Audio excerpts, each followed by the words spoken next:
I never aspired to be a Muslim. I didn't even want to be a Christian. The whole concept of organized religion was distasteful. I sought to use my mind, not resort to some ancient book for assistance in living my life.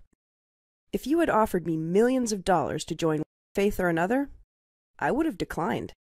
One of my preferred authors was Bertrand Russell, who maintained that religion is little more than superstition and generally harmful to people. He believed the religious outlook served to inhibit knowledge and promote fear and dependency, in addition to being accountable for much of our world's wars.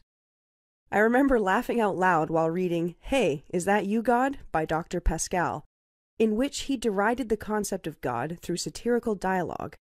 It all seemed so logical. Thinkers like us were surely above religious devotees, I thought smugly. I wanted to systematically prove religions were no more than a hoax. I purposefully set out to do just that. Yet, here I am, Muslim. Sure, I made the declaration of faith, but the choice I had was really no choice at all. Essentially, I was compelled, forced to accept Islam.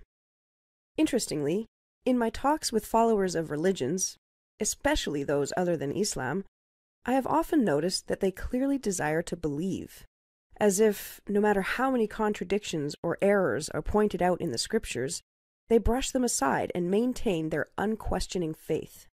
Rarely do I ever find that the scriptures themselves convinced them, but rather they decided to have faith, and then the studies began after that decision, if at all.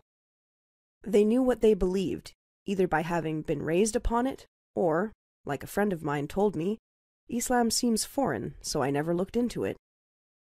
Personally, I never considered myself to be seeking God, but if I had, the last place I think I would have looked would have been in an old book, or a building, or a person.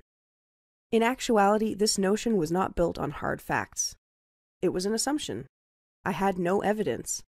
When I undertook reading the religious books, I was not biased towards them, but my intentions were to look for flaws. This approach helped me manage to maintain a fair amount of objectivity. My paperback translation of the Quran had been acquired for free. I didn't even stop to chat with the MSA students standing at the table stacked with books. I asked, "Is it free?" When they replied, "Yes," I grabbed one and continued on my way. I had no interest in them, only the free book to assist me in accomplishing my goal of debasing religions once and for all. But as I read that Quran, as its cover became worn and its pages tattered, I became more and more subdued. It was distinct from the other religious books I had also collected. I could understand it easily. It was clear. A friend of mine once began ranting about how God in Islam is angry and vengeful. I came to its defense without even realizing it, opening it up and easily flipping to one of the many pages that said, "Surely God is forgiving, merciful." It was as if the Quran was speaking to me directly, responding to my life. It was an old book, but somehow it was entirely relevant. The Quran was appealing to my intellect, offering me signs and then telling me to think, to ponder and consider. It rejected the notion of blind faith, but encouraged reason and intelligence. It directed humanity towards goodness, recognition of the Creator, plus moderation, kindness, and humility. After some time and life-changing experiences, my interest intensified. I began reading other books about Islam. I found that the Quran contained prophecies, as did many of the hadiths. I found that the Prophet, peace be upon him, was corrected several times in the Quran. This seems strange if he had, in fact, been its author. I remember the warm artificial lighting in my apartment, and the weight of the air on the night I read this verse. Have those who disbelieved not considered that the heavens and the earth were a joined entity, and we split them asunder and made from water every living thing? Then will they not believe?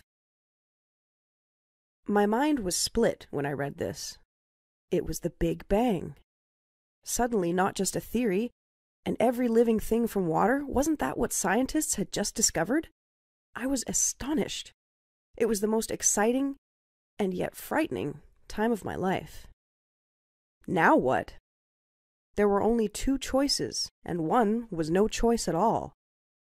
I could not deny what I had discovered, ignoring it and going on with my life as before, though I did consider it briefly. That left only one option. I knew I had to accept Islam, because the only alternative was denying truth.